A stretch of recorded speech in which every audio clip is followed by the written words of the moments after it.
Hunter Biden's one-time buddy appears before Congress to detail their joint business dealings. But today it appears no one agrees what, if anything, his testimony proves about alleged influence peddling by the Bidens, including the big guy. Joining me now, Peter Schweizer, president of the Government Accountability Institute and host of the Drill Down podcast. All right, Peter, so what would you say were the highlights of what we learned from Devon Archer yesterday? Well, I think we learned a couple of things, Megyn. First of all, we learned from the business partner that Hunter Biden would call his father, the sitting vice president, with his business partners. And it was a way to kind of show off the brand. What is the brand? Is his father the head of some tech company with business acumen? No. His father's the vice president of the United States, and the brand is access. The Democrats, I think, are being a little disingenuous when they say they didn't discuss business. What's the big deal? Look at how campaign fundraising is done in Washington, Megyn. Somebody comes in, they express concern about the bill. President or an office holder talks about it. The fundraisers contact them later to discuss a donation. That's probably the same way that it happened here. So that, I think, is an important development because it shows the lie that Joe Biden has said consistently, that he never met with, never discussed, never had any conversations with any of his business partners.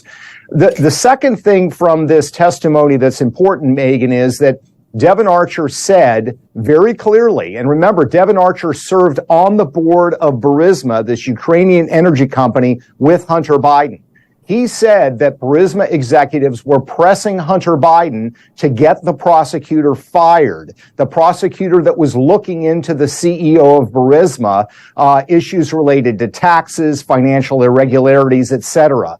So that's confirmation that Burisma wanted him fired.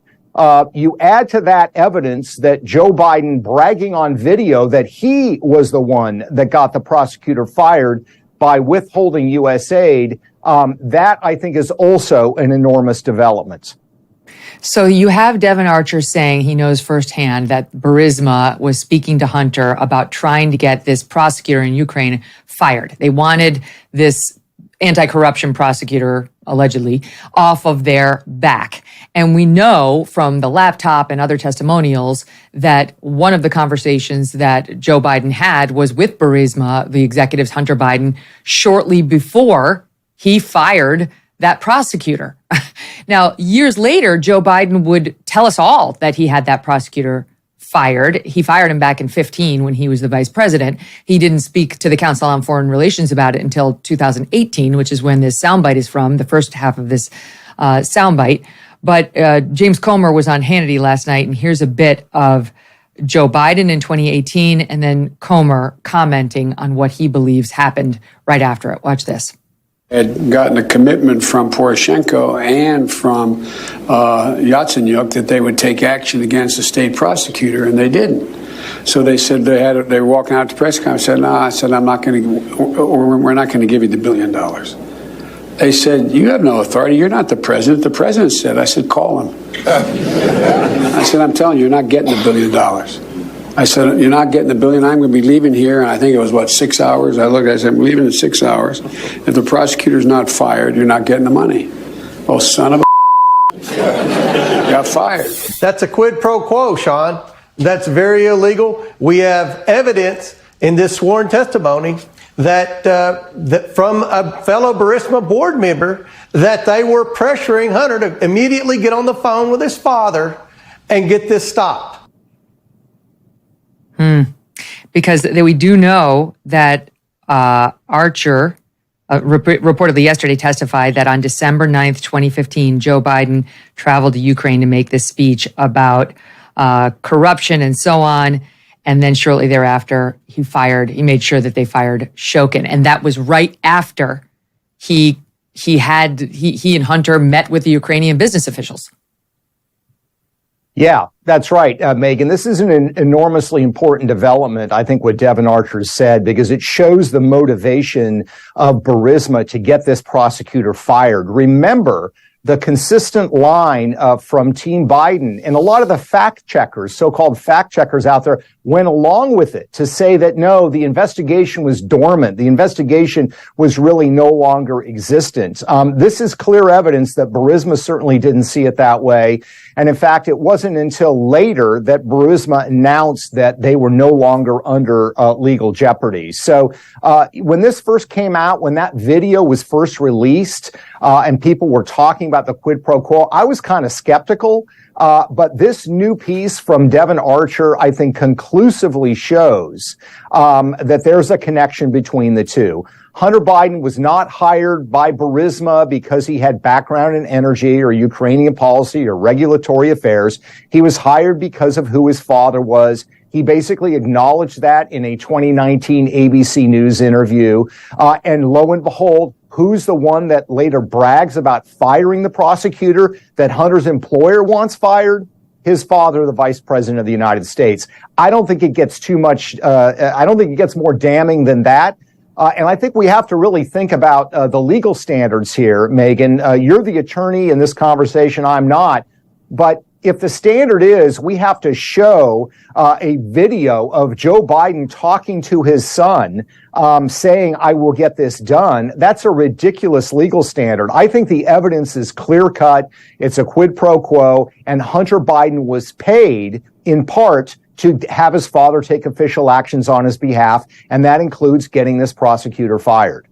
That's the only thing that makes any sense. That's the only thing that makes any sense. Neither Devon Archer nor Hunter had any expertise in oil, gas, energy whatsoever. They got placed in that Burisma board when Joe Biden was the sitting vice president. Then they have a meeting at which Hunter makes clear that he has daily access to his father, the sitting vice president, and they get 83 grand a month from this company. And then lo and behold, what happens? But Joe Biden fires the prosecutor in Ukraine, or makes sure that they fire this prosecutor in Ukraine, looking into Burisma. What else makes sense? And what Hunter Biden seems to be saying, what Joe Biden seems to be saying, he went on a podcast yesterday and talked about how he talks to his kids and his grandkids every day. He's been laying that foundation. Why would he, I call my mom all the time, but I don't call her in the middle of my show. I don't call her in the middle of my business negotiations with Sirius XM. I don't call mom. No, that would be inappropriate. Yeah. There's only one reason he would be calling him in the middle of a business meeting, and that's to show the door's open. I do have access. Yeah, no, you're exactly right, Megyn. I mean, look, they're trying to paint it as they talk to each other every day because it's so important for them to bond and connect. You don't bond and connect when you're sitting with four guys over drinks at a bar at the Four Seasons. That's not how you bond and connect. The other thing here is Joe Biden's responsibility. I mean, they play up the fact that, Hunter had lost his brother and they're worried about substance abuse. It'd be very easy for Joe Biden, the first time that Hunter Biden did this, called him with his business partners, it'd be very easy for Joe Biden to say, look, son, call me at any time. Call me at 3 a.m. I'd love to hear from you, but do not call me when your business partners are present. That apparently never happened because this has been Joe Biden's mode of operation. Let's remember, before Hunter Biden started this so-called international financial business, he was a lobbyist and he was lobbying his father on behalf of entities in Delaware. So they're very well versed on how to do this in a manner that's not obvious, but is still very effective for the clients, in this case, foreign clients like Burisma. I want somebody to, at a minimum, ask Joe Biden this question. I wrote it down. It's very simple. You were the point man on Ukrainian corruption when you were the sitting vice president. Burisma, a Ukrainian company, was being investigated at that time for corruption. How did you allow your son to sit on the Burisma board, a position only offered to him after you became vice president? Will any reporter worth his or her salt ask Joe Biden that question? I wrote it for you. You can steal it verbatim. You don't have to give me credit. Just ask it. Ask it. Yeah. That's one piece of it. The total impropriety of that decision, which we know for a fact happened. There's no disputing any of that. The second question is, why? Why did you do it knowingly because you wanted him to extort some sort of a benefit out of Burisma? Did you get a piece of his board salary or some other payment that may have been made to your son? And that's really what the House Oversight is investigating right now. Devon Archer did speak to that in part, but I will tell you, as a lawyer, I heard this following testimonial described, and I thought, so Devon Archer wasn't in a position to know whether there was a bribe. That he was not in a position to know. Dan Goldman, this New York representative who's basically the cover guy now for the Bidens, he says this is their sort of game, set, match on the whole second piece of that inquiry I just mentioned. Here he is trying to spin the FBI form 1023, which alleged from a confidential informant that there was a direct bribe paid by Burisma to Joe Biden, to Hunter Biden, of $5 million apiece in exchange, allegedly, for getting this prosecutor fired. Here's Dan Goldman speaking about it yesterday, 21. We did bring up the FD 1023, and he categorically said that he was unaware, had no knowledge of any $5 million payment made to either Hunter Biden or to Joe Biden, and would be shocked if that actually existed. And let's remember, he was on the Burisma board with Hunter Biden. So as a board member, he would have known if Burisma was paying a bribe to any of the Bidens. Yeah, is that how bribery works, Peter? Right, exactly. And Burisma, as we know, has such high ethical standards. It was regarded, Megyn, within the Ukrainian industry, which has a massive corruption problem, as a horribly corrupt place. So, no, this is just laughable. And look, there are plenty of other examples in Biden world where the Bidens carve out money for themselves and other people don't know about it. Look at the Tony Bobolinsky case. What happened to Tony Bobolinsky is they set up a company, Hudson West, that was supposed to be getting money from CEFC, $5 million.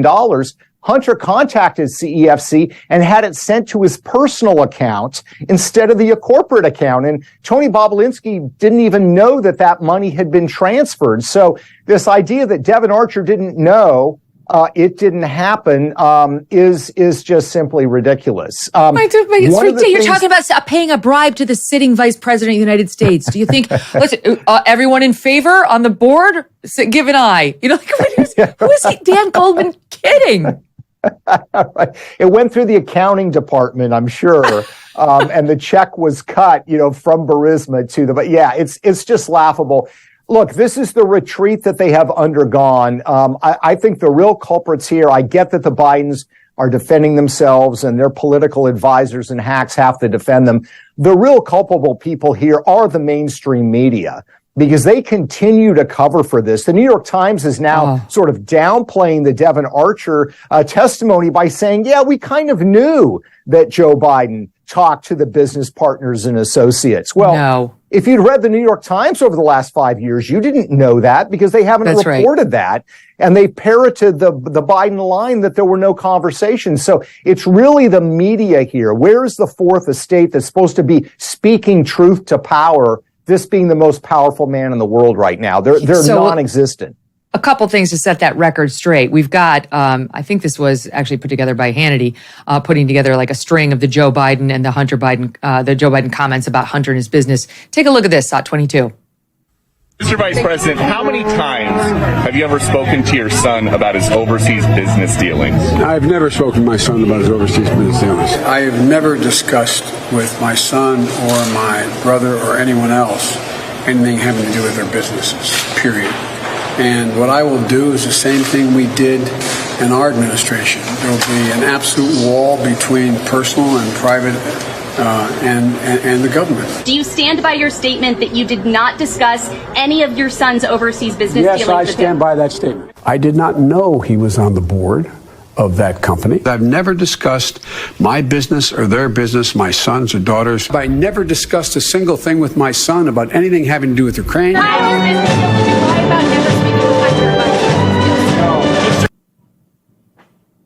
Okay.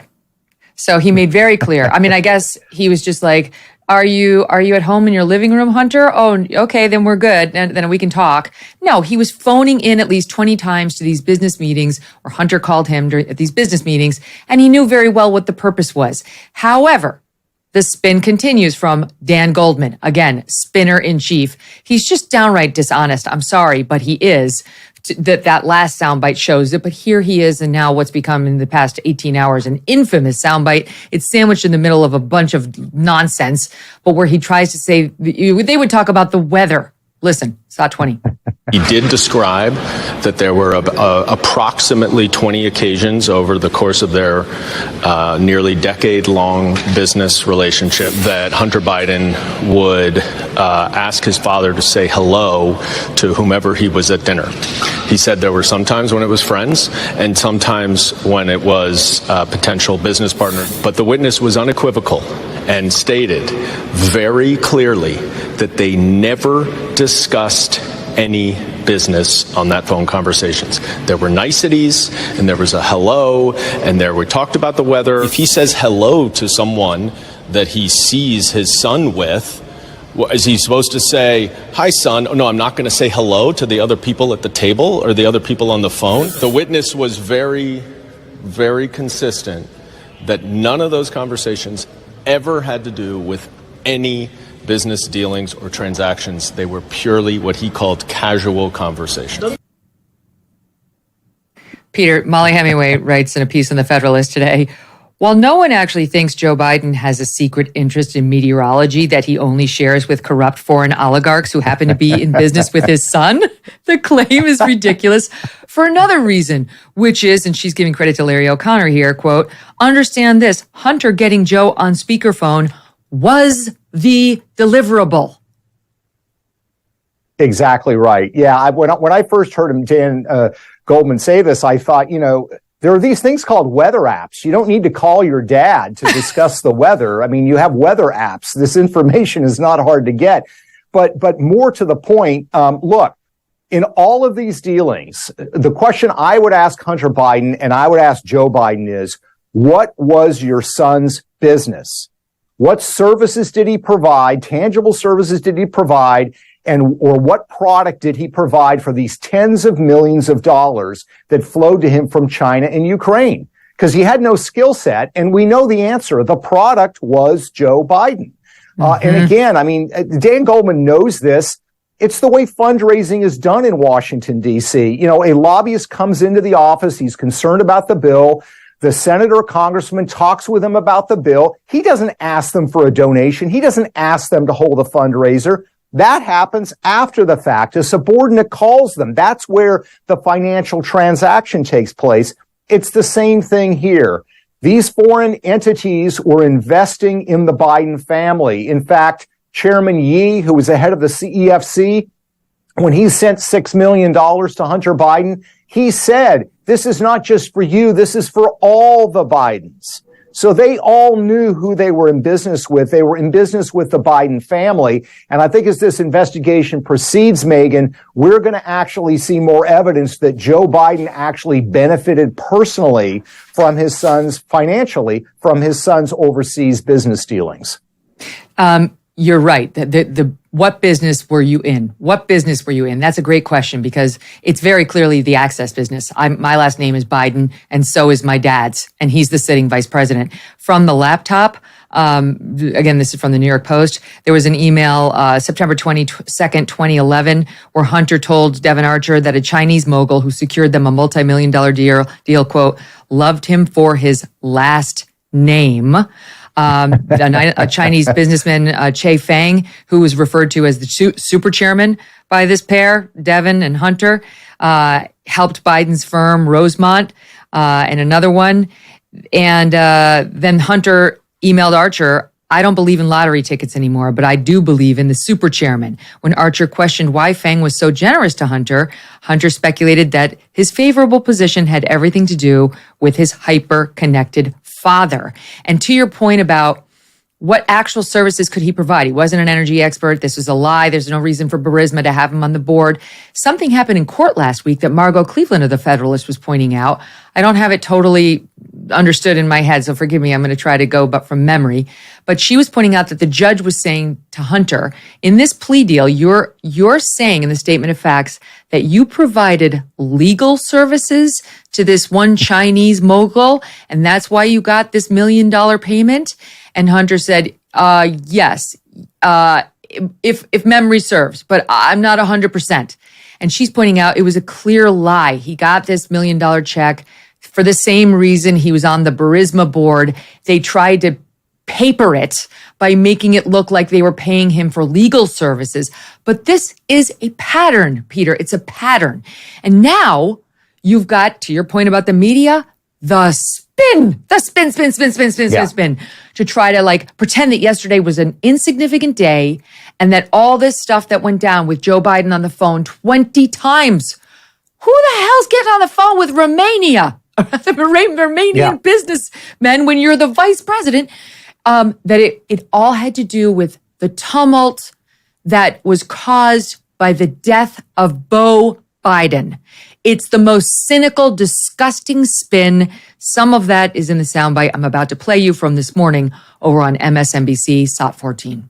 As far as Hunter Biden goes, even those close to the Biden family suggest that some of his behavior was pretty unseemly. That doesn't make it illegal. Yeah, maybe he is guilty of turning a blind eye to some of his son's behavior. And we should put this in context. This is a time when Beau Biden, the president's other son, was ill and then dying. We hear here from Comer and other Republicans, it's wishful thinking. They're trying to create a scandal. They're trying to create a scandal, or at least the appearance of a scandal, the sort of, smokiness of a scandal. I think it's pretty clear, at least so far, there is nothing there. This was a sort of very fraught and sad time for the Biden family, and we know how important family is to the president. Let's put this in context. Oh, my God. Beau Biden got very sick in early 2015. At that point, Joe Biden and Hunter Biden began to speak every day because they were both devastated. But the critical part here for Congress, and that's what we have to make sure we understand, is that Joe Biden was doing nothing to benefit his son. And what about the Biden bribery tapes we've heard about? The witness completely debunked those allegations. And he said there was no bribe of either Hunter or Joe. Look at that lie at the end, Peter. That lie at the end. I was laughing too until that. He said there was no bribe. That's a lie. That's not even what Dan Goldman said happened yesterday. He upped his rhetoric from Morning Joe. That's not even arguably what even Dan Goldman said the witness said. The witness said yesterday, according to Dan Goldman, not that he was aware of.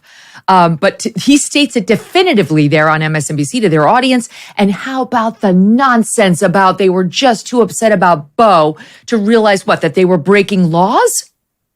Yeah, and look, I wouldn't bring this up except for the fact that they're playing the Beau Biden card.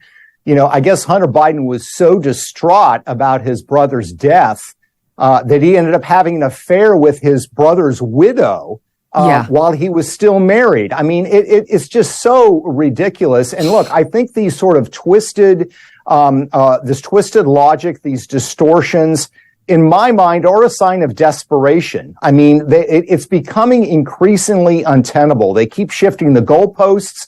The arguments keep shifting and changing. And another important point here, Megyn, is we focused on the corruption aspect of this, but something we also have to put into context is the national security implication of this. You have, in the case of China, 3 Chinese businessmen. You mentioned the super chairman, Che Feng. All 3 of the Chinese businessmen that funneled tens of millions of dollars to the Bidens had ties to the highest levels of Chinese intelligence. The super chairman, Che Feng, at the same time he is setting up Hunter Biden for this private equity deal, BHR, that nets him, by some estimates, $20 million. At the same time he's setting Hunter Biden up for this lottery-like win, he is business partners with the vice minister of state security in China, whose responsibility is recruiting foreign nationals to spy on behalf of China. So this is not about, can we prove the legal standard of whether there's a quid pro quo? There is a larger national security question here. The first family of the United States has received tens of millions of dollars from foreign sources, and many of those foreign sources have ties to foreign intelligence services. Does that not matter anymore? I think it does, and I think most people think it does. This guy, Hunter Biden, was doing all this when Joe Biden, by his own admission, knew that he was a cocaine addict. He was a crackhead. He knew. And he didn't say this is a dangerous position for the country, for you to be having this kind of access to people in Ukraine, to people in China, while putting me on the phone with them. This guy lied about his taxes, cheated on his taxes, lied on his gun application form. Is it really so hard to believe he took access he had to Joe Biden's confidential papers from his days in the Senate, never mind the vice presidency, at one of the homes that we now know Joe Biden was keeping inappropriately in those locations, and let somebody take a look for a payment so he could get his crack? He was sniffing Parmesan, for the love of God, in an effort to try to get some sort of a high.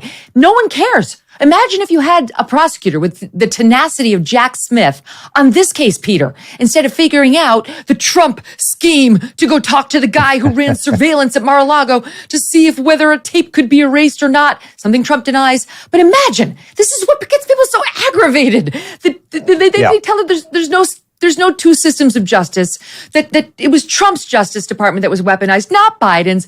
And we're all supposed to sit back and say, that Trump, he sure is horrible. He shouldn't be running at all. It's 4 more years for the sitting, honest Uncle Joe. Yeah. No, look, it's interesting how their characterization of Hunter has changed completely.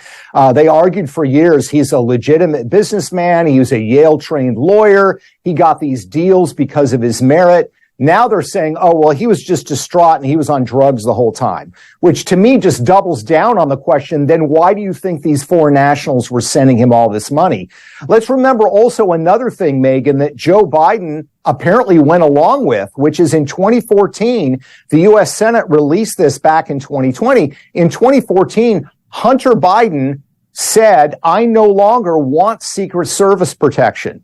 So he was traveling to China. He was traveling to these other foreign locations without Secret Service protection, taking money from people connected to foreign intelligence services with a major drug problem. And apparently Joe Biden had no problem with him doing that. So it's a massive security threat. And you're right. There are 2 tiers of justice in this country. There is no effort, serious effort by DOJ to investigate this in any serious way. If this was a Trump rather than a Biden, the investigation would be handled far, far differently. And if you look through the span of human history, Megyn, the surest example of a decline of a civilization, it's not free elections. Those are enormously important.